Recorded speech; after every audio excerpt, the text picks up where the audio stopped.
Welcome back, everybody. This is part 2 in my series regarding the disaster of a presentation the City of Oakland gave to the County of Alameda regarding the Howard Terminal Ballpark project.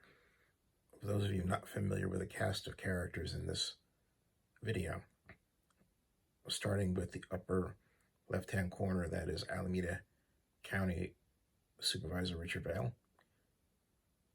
Then to the middle upper is Oakland Athletics President Dave Cavall. Then to the upper right is Bay Area Council Executive Director Jim Wunderman. Then going diagonally back to the left, second level down, is City of Oakland City Administrator Ed Reiskin. The person occupying the middle square, as if it were Hollywood Squares, is Deputy City Administrator Betsy Lake for the City of Oakland. And this is just the way the frame happened to be frozen at the time.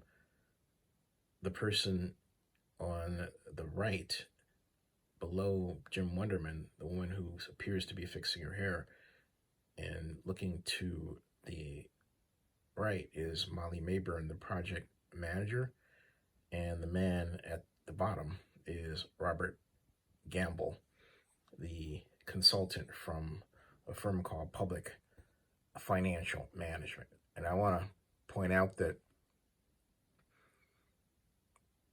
the city's main mistake, aside from what you're going to hear through these, is that they presented an entirely white staff group and consultants, no one black.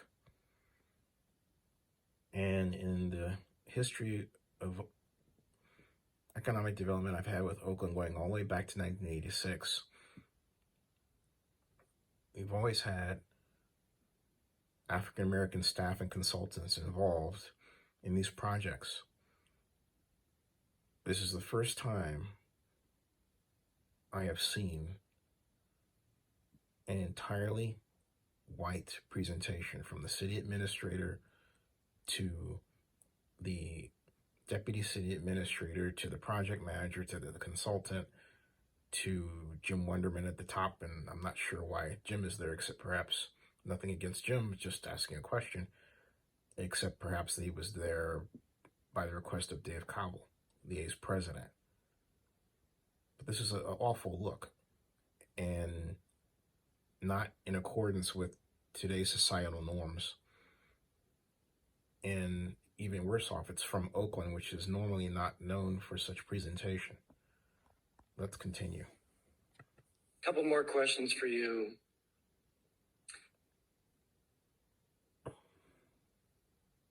With regard to affordable housing, are you familiar with what is being proposed? I think there are others from the city who are probably more appropriate to answer those questions. Okay. And I want to hold off on doing that until we get back to kind of the order that you had set out. Okay. Go ahead. All right. So that's fine. I'll come back to you, Mr. Gamble. Just let me say that I have a lot of trust in your word. I've seen your work. And what exactly is your role in this deal? My role is to advise on the structure of the financings that may come out of the deal, to help advise the city and other participants on the most efficient methods of financing to be used, and how to dovetail the public financing with private financing. Okay, now stop right there.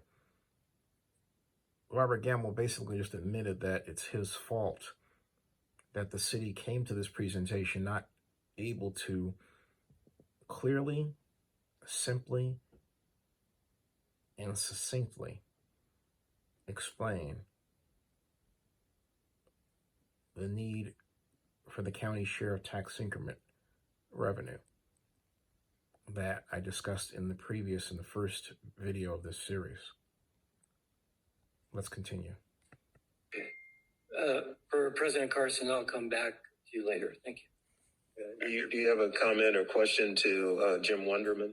No, I don't know the I'm gentleman. asking Dave. I've never met the gentleman. Okay, So yeah. no comment. Yeah, I also have some questions about the tax structure, but staying with Mr. Wenderman. Jim, first of all, great to see you again. Thank you for being here today. Obviously, bringing in the heavy hitters around the Bay Area. Thank you for all you do to be chief cheerleader of the Bay Area and for Bay Area Council. You mentioned possibility or that we could have the best of both worlds coexisting, the port operations and the stadium. I've heard comments from my colleagues about the risk in that. Supervisor Miley calls that out. I share that deep concern. Could you just give us a little bit more on the studies that you've done, the what leads you to believe that that's viable, that we could maintain and grow and prosper one of the largest ports in the country alongside the stadium? Well, I think the best. By the way, I do need to point out that Gamble used to be my boss a long time ago. So if you don't agree with me, it's probably his fault. I'm shocked that you would admit to that. Yeah, I do it. Yeah, Jim, that was a big mistake under the circumstances. But hey, not to mention the tableau of, okay, it's like a white guys club, right? Just saying. Man, it's good to see you.